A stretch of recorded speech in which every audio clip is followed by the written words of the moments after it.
Hi ಎಲ್ಲರಿಗೂ ನಮಸ್ಕಾರ. ಬನ್ನಿ ಆಸೆ ಸೀರಿಯಲ್ ಏನಾಗ್ತಾ ಇದೆ ಅಂತ ನೋಡಿಕೊಂಡು ಬರೋಣ. ಈ ಕಡೆ ಸೂರ್ಯ ಮಂಚ ಬಿಟ್ಕೊಟ್ಟಿರೋದಕ್ಕೆ ತುಂಬಾ ಕೋಪ ಮಾಡಿಕೊಂಡು ಆಚೆ ಬಂದಿರ್ತಾನೆ. ಮೀನಾನು ಕೂಡ ಸಪೋರ್ಟ್ ಮಾಡಿರೋದ್ರಿಂದ ಮೀನಾ ಮಾತಾಡ್ಸೋಕೆ ಬಂದರೂ ಮಾತಾಡ್ತಾ ಇರಲ್ಲ. ಪಕ್ಕದಲ್ಲಿ ಬಂದು ಕೂತ್ರು ಕೂಡ ಇಲ್ಲಿ ಮೀನನ ಹತ್ರಕ್ಕೇನೆ ಬಿಡಿಸ್ಕೊಳ್ತಾ ಇರಲ್ಲ. ಯಾಕ್ರಿ ಈ ಥರ ಮಾಡ್ತಾ ಇದ್ದೀರಾ, ಇನ್ನೂ ಕೋಪ ಹೋಗಿಲ್ವಾ ಅಂದಿದ ತಕ್ಷಣ, ಲೇ ಮೀನಾ, ಆ ಮಂಚ ತಂದಾಕಿದ್ದು ನಾನು ಕಣೆ, ಆ ಓನರು ನಾನು ಅಂತ ಹೇಳ್ತೇನೆ. ಅಯ್ಯೋ ಗೊತ್ತು ರೀ, ಆದರೆ ಏನು ಮಾಡೋದು, ಅತ್ತೆಗೋಸ್ಕರ ಬಿಟ್ಕೊಟ್ಟಾಗ ಆಯಿತು ಅಷ್ಟೇ, ಇಲ್ಲ ಅಂದರೆ ಅತ್ತೆ ಮತ್ತೆ ಗಲಾಟೆ ಮಾಡ್ತಾರೆ ತಾನೆ ಅಂದಾಗ, ಹಾಗಂತ ಏನು ಬೇಕಿದ್ರೂ ಬಿಟ್ಕೊಡೋಕ್ಕಾಗುತ್ತಾ? ಇಲ್ಲೇ ಮೀನಾ, ಈ ಮನೇಲಿ ಯಾರು ನಮಗೋಸ್ಕರ ಏನೂ ಅಡ್ಜಸ್ಟ್ ಆಗೋದಿಲ್ಲ ಕಣೆ. ಅಷ್ಟಕ್ಕೂ ಆ ಮಂಚ ನಾನು ತಂದಾಗ ಅಯ್ಯೋ ಕಾಲಿಗಟ್ಟಿಯುತ್ತೆ ಕೈಗಟ್ಟಿಯುತ್ತೆ ಅಂತ ಎಷ್ಟೆಲ್ಲ ಮಾತಾಡಿದ್ರು, ಇವಾಗ ಅದೇ ಮಂಚ ಅವ್ರಿಗೆ ಬೇಕಾಯ್ತಾ ಅಂದಾಗ, ಅಯ್ಯೋ ರೀ, ಅದ್ರ ಬಗ್ಗೆ ಯಾಕೆ ಅಷ್ಟೊಂದು ತಲೆ ಕೆಡಿಸ್ಕೊಳ್ತೀರಾ? ನಾವು ಇವಾಗ ಮಂಚ ಬಿಟ್ಕೊಟ್ಟಿರೋದು ರವಿ ಮತ್ತು ಶ್ರುತಿಗೆ, ಅವ್ರು ಬಿಟ್ಕೊಟ್ಟಿರೋದು ಅವ್ರ ಅಪ್ಪ ಅಮ್ಮಗೆ. ಅಲ್ಲ ರೀ, ನಾನೇನಾದರೂ ಬೇಡ ಅಂದರೆ ನಿಮ್ಮಮ್ಮ ನನ್ನನ್ನು ಸುಮ್ಮನೆ ಬಿಡ್ತಾರ? ಅಯ್ಯೋ ನೀನೇ ಎಲ್ಲ ಹೇಳ್ಕೊಟ್ಟಿರೋದು ಅಂತ ನನ್ನ ಮೇಲೆ ಕೂಗಾಡ್ತಾರೆ ತಾನೆ. ಅಯ್ಯೋ ಹೋಗ್ಲಿ ಬಿಡ್ರಿ, ನೋಡಿ ಹೊರಗಡೆ ನಕ್ಷತ್ರಗಳು ಎಷ್ಟು ಚೆನ್ನಾಗಿ ಕಾಣ್ತಾ ಇದ್ದಾವೆ, ತಣ್ಣಗೆ ಗಾಳಿ ಬೇರೆ ಬೀಸ್ತಾ ಇದೆ, ಆರಾಮಾಗಿ ಇಲ್ಲೇ ಮಲ್ಕೋಬೋದು, ಬನ್ನಿ ಅಂತ ಹೇಳಿದಾಗ ಸೂರ್ಯ ಕೋಪ ಮಾಡಿಕೊಂಡು ಹಾಗೆ ನಿಂತಿರ್ತಾನೆ. ಅಯ್ಯೋ ಬನ್ನಿರಿ ಅಂತ ಹೇಳ್ಬಿಟ್ಟು ಇಲ್ಲಿ ಮೀನಾ ಪಕ್ಕದಲ್ಲಿ ಕೂರಿಸ್ಕೊಂಡಿದ್ದ ತಕ್ಷಣ, ಲೇ ಮೀನಾ, ಏನಾದರೂ ಒಂದು ಹೇಳಿ ನನ್ನನ್ನು ಸಮಾಧಾನ ಮಾಡಿಬಿಡ್ತೀಯ ಅಲ್ವಾ ಅಂತ ಹೇಳ್ತಾನೆ. ಆವಾಗ ಮೀನಾ ಕೂಡ ನಗ್ತಾ ಇರ್ತಾಳೆ. ಆದರೂ ಕಣೆ ಮೀನಾ, ನನಗೆ ಯಾಕೋ ಅವ್ರ ಮೇಲೆ ಡೌಟ್ ಬರ್ತಾ ಇದೆ ಅಂದಾಗ, ಯಾರ ಮೇಲೆ ರೀ ಅಂತ ಕೇಳ್ತಾಳೆ. ಅದೇ ಕಣೆ, ಶ್ರುತಿ ಅಪ್ಪ ಇದ್ದಾರೆ ಅಲ್ಲವ ವಾಸು, ಅವ್ರ ಮೇಲೆ ನನಗೆ ತುಂಬಾ ಡೌಟ್ ಬರ್ತಾ ಇದೆ.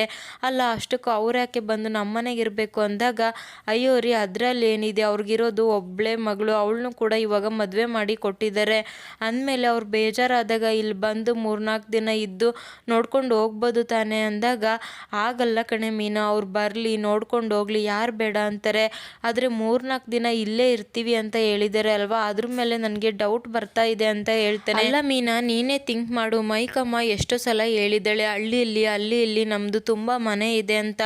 ಅಲ್ಲ ಅಷ್ಟೆಲ್ಲ ಆಸ್ತಿ ಇದ್ದು ದುಡ್ಡಿದ್ದು ಕೂಡ ಇವರು ನಮ್ಮ ಮನೆಗೆ ಬಂದಿದ್ದಾರೆ, ಅದು ನಮ್ಮ ಮನೆಯಲ್ಲಿ 3-4 ದಿನ ಉಳ್ಕೊಂಡಿದ್ದಾರೆ ಅಂದರೆ ಏನು ಅರ್ಥ? ಅಷ್ಟೊಂದು ದುಡ್ಡಿರೋರು ಎಲ್ಲಾದರೂ ರೂಮ್ ಮಾಡಿಕೊಂಡು ಇರ್ಬೋದಿತ್ತು ತಾನೆ ಅಂದಾಗ, ಹೌದು ರೀ ಅಂತ ಹೇಳ್ತಾಳೆ. ಇವಾಗ ನಿನಗೂ ಕೂಡ ಡೌಟ್ ಬರ್ತಾ ಇದೆ ತಾನೆ ಅಂದಾಗ, ಹೌದು ರೀ, ನೀವು ಹೇಳೋದೆಲ್ಲ ಕೇಳಿದ ಮೇಲೆ ನನಗೂ ಕೂಡ ಹಾಗೆ ಅನಿಸ್ತಾ ಇದೆ ಅಂತ ಮೀನಾ ಹೇಳ್ತಾಳೆ. ಆದರೆ ಒಂದು ವಿಚಾರ ರೀ, ನೀವು ಯಾವುದೇ ಕಾರಣಕ್ಕೂ ಮನೆಯಲ್ಲಿ ಗಲಾಟೆ ಮಾಡಬಾರ್ದು ಅಂದಿದ ತಕ್ಷಣ, ನೋಡು ಮೀನಾ, ನನ್ನ ತಂಟೆ ಅಥವಾ ನಮ್ಮ ಮನೆ ತಂಟೆ ಬರದೇ ಹೋದರೆ ನಾನು ಯಾರ ಹತ್ರನೂ ಕೂಡ ಜಗಳ ಮಾಡೋದಿಲ್ಲ. ಒಂದು ಪಕ್ಷ ನಮ್ಮ ಮನೆಯವ್ರಿಗೆ ಏನಾದರೂ ತೊಂದರೆ ಕೊಡೋಕೆ ಬಂದರೆ ನಾನು ಮಾತ್ರ ಸುಮ್ಮನೆ ಇರೋದಿಲ್ಲ ಅಂದಿದ ತಕ್ಷಣ, ಇದನ್ನೇ ಹೇಳಿದ್ದು ಬೇಡ ಅಂತ ಮಲ್ಕೊಳ್ಳಿ ಅಂತ ಹೇಳ್ತಾಳೆ. ಅಯ್ಯೋ ನಂಗೆ ನಿದ್ದೆ ಬರ್ತಾ ಇಲ್ಲ ಅಂದಾಗ, ನನಗೆ ಕೆಲಸ ಮಾಡಿ ಮಾಡಿ ಸುಸ್ತಾಗಿದೆ, ನಾನು ಮಲ್ಕೊಳ್ತೀನಿ ಅಂತ ಹೇಳ್ಬಿಟ್ಟು ಮಲ್ಕೊಂಡ್ಬಿಡ್ತಾಳೆ.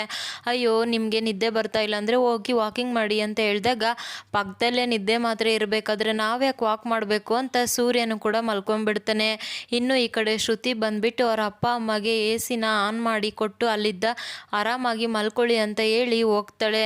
ಇನ್ನು ಈ ಕಡೆ ಶ್ರುತಿ ಅಮ್ಮನೂ ಕೂಡ, ರೀ ನಾಳೆ ಏನು ಮಾಡೋದು ಅಂತ ಕೇಳ್ತಾಳೆ. ಇನ್ನೇನು ಇವತ್ತೇನು ಮಾಡಿದ್ದೀವೋ ನಾಳೆನೂ ಕೂಡ ಅದೇ ಮಾಡೋದು, ಒಟ್ಟಿನಲ್ಲಿ ನಮ್ಮಿದ್ದ ಈ ಮನೆಯಲ್ಲಿ ಗಲಾಟೆ ಆಗಬೇಕು ಅಷ್ಟೇ ಅಂತ ಹೇಳ್ತಾರೆ. ನೋಡ್ತಾ ಇರು, ಈ ಮನೇಲಿ ಏನಾದರೂ ನಮ್ಮಿದ್ದ ಜಗಳ ಶುರುವಾದರೆ ಆ ಸೂರ್ಯ ನಮ್ಮ ವಿರುದ್ಧವಾಗಿ ನಿಂತ್ಕೋಬೇಕು, ಆವಾಗ ನನ್ನ ಮಗಳು ನನ್ನ ಪರವಾಗಿ ನಿಂತ್ಕೊಳ್ಳೋದು. ಹಾಗೆ ಆ ರವಿ ಇದ್ದಾನೆ ಅಲ್ವಾ, ಅವನು ಕೂಡ ಅವ್ರ ಅಣ್ಣರನ್ನ ಬಿಟ್ಕೊಡೋಕ್ಕಾಗದೆ ಅವ್ರ ಪರವಾಗಿ ನಿಂತ್ಕೊಳ್ತಾನೆ. ಗಂಡ ಹೆಂಡತಿ ಇಬ್ಬರು ಕೂಡ ವಿರುದ್ಧವಾಗಿ ನಿಂತ್ಕೊಂಡ್ರೆ ನಾವು ಆರಾಮಾಗಿ ನನ್ನ ಮಗಳನ್ನ ಇಲ್ಲಿದ್ದ ಕರ್ಕೊಂಡು ಹೋಗ್ಬೋದು ಅಂದಿದ ತಕ್ಷಣ, ರೀ ಪ್ರತಿ ಸಲನೂ ಕೂಡ ಶ್ರುತಿ ನಮ್ಮ ವಿರುದ್ಧನೇ ಇದ್ದಾಳೆ, ಈ ಸಲನೂ ಹಾಗೆ ಆದರೆ ಏನು ಮಾಡೋದು ಅಂದಾಗ, ಅಯ್ಯೋ ಅಪ್ಪ ಅಮ್ಮ ಆಗಿ ಅವಳ ಮುಂದೆ ಜೋರಾಗಿ ಕಣ್ಣೀರು ಹಾಕಬೇಕು ಕಣೆ, ಎಂಥ ಮಕ್ಕಳಾದ್ರೂ ಸರಿ ಅಪ್ಪ ಅಮ್ಮ ಕಣ್ಣೀರು ಹಾಕ್ತಾ ಇದ್ದಾರೆ ಅಂದರೆ ಕರಗೋಗ್ತಾರೆ, ನಾವು ಕೂಡ ಶ್ರುತಿ ಮುಂದೆ ಅದೇ ರೀತಿ ನಾಟಕ ಮಾಡೋಣ ಅಂದಾಗ, ಹೌದು ರೀ, ಈ ಸಲ ಮಾತ್ರ ಯಾವುದೇ ಕಾರಣಕ್ಕೂ ಬಿಡಬಾರ್ದು, ನನ್ನ ಮಗಳನ್ನ ಈ ಕೊಂಪೆ ಇದ್ದ ಕರ್ಕೊಂಡು ಹೋಗಲೇಬೇಕು ಅಂತ ಹೇಳ್ತಾರೆ. ಸರಿ ಸರಿ ಆಯಿತು, ನಾಳೆದು ನೋಡ್ಕೊಳ್ಳೋಣ ಅಂತ ಹೇಳ್ಬಿಟ್ಟು ಮಲ್ಕೊಂಡ್ಬಿಡ್ತಾರೆ. ಇನ್ನು ಬೆಳಗ್ಗೆ ಕೂಡ ಆಗುತ್ತೆ. ಈ ಕಡೆ ಶ್ರುತಿ ಅಪ್ಪನೂ ಕೂಡ ರೋಹಿಣಿ ಹತ್ರ, ನೋಡಮ್ಮ ಮಲೇಷ್ಯಾದಲ್ಲಿ ನನ್ನ ಇಬ್ಬರು ಲಾಯರ್ ಇದ್ದಾರೆ, ತುಂಬಾ ಕ್ಲೋಸ್ ಆಗಿದ್ದಾರೆ, ಎಂಥ ಸಮಸ್ಯೆ ಇದ್ರೂ ಕೂಡ ಸಾಲ್ವ್ ಮಾಡಿ ಕೊಡ್ತಾರೆ, ಏನೇ ಇದ್ರೂ ಹೇಳು ಅಂತ ರೋಹಿಣಿ ಹತ್ರ ಕೇಳ್ತಾ ಇರ್ತಾರೆ. ಹೌದಮ್ಮ ರೋಹಿಣಿ, ಏನಾದರೂ ಇದ್ರೆ ಹೇಳು, ಇರೋದೇ 2 ಸಂಬಂಧ ತಾನೇ, ನಿಮಗೆ ಸಹಾಯ ಮಾಡದೆ ಇನ್ನು ಯಾರಿಗೆ ಮಾಡೋದು ಅಂತ ಶ್ರುತಿ ಅಮ್ಮ ಹೇಳಿದಾಗ, ಯಾಕೆ ಮೀನಾ ಮನೆಯವ್ರು ಇಲ್ವಾ ಅಂತ ಸೂರ್ಯ ಹೇಳ್ತಾನೆ. ಅಯ್ಯೋ ಅವ್ರ ಆಟಕ್ಕುಂಟು ಲೆಕ್ಕಕ್ಕಿಲ್ಲ ಅಂತ ಹೇಳಿದ ತಕ್ಷಣ ಸೂರ್ಯಗಂತೂ ತುಂಬಾ ಕೋಪ ಬರುತ್ತೆ. ಹಿರಿಯೋರು ಅನ್ನೋ ಒಂದೇ ಒಂದು ಕಾರಣಕ್ಕೆ ನಿಮ್ಮನ್ನ ಹೊಡಿದೇನೆ ಬಿಟ್ಟಿದ್ದೀನಿ ಅಂದಿದ ತಕ್ಷಣ ಅಲ್ಲಿಗೆ ಶ್ರುತಿ ಕೂಡ ಬರ್ತಾಳೆ. ಏನು ಮಾತಾಡ್ತಾ ಇದ್ದೀರಾ ಸೂರ್ಯ ಅವರೇ? ಅಲ್ಲ ನಿನ್ನೆ ನೋಡಿದ್ರೆ ನಮ್ಮಪ್ಪ ಲಂಚ ತಗೊಂಡು ಕೆಲಸ ಮಾಡಿದ್ದಾರೆ ಅಂತ ಮಾತಾಡ್ತೀರಾ, ಇವತ್ತು ನೋಡಿದ್ರೆ ಈ ರೀತಿ ಮಾತಾಡ್ತಾ ಇದ್ದೀರಾ, ಏನಾಗಿದೆ ನಿಮಗೆ ಅಂತ ಇಬ್ಬರು ಕೂಡ ಜಗಳಕ್ಕೆ ನಿಂತ್ಕೊಂಡು ಬಿಡ್ತಾರೆ. ಅಂತೂ ಶ್ರುತಿ ಅಪ್ಪ ಅಮ್ಮ ಬೇಕು ಅಂತಾನೆ ಜಗಳನ ಶುರು ಮಾಡಿದ್ದಾರೆ. ಹಾಗಿದ್ರೆ ಅವ್ರು ಅನ್ಕೊಂಡಾಗೆ ಶ್ರುತಿ ಆ ಮನೆ ಬಿಟ್ಟು ಬರ್ತಾಳ ಅಂತ ನೋಡಬೇಕು. ಇದಿಷ್ಟು ಇವತ್ತಿನ ಸಂಚಿಕೆ. Thank you so much every one.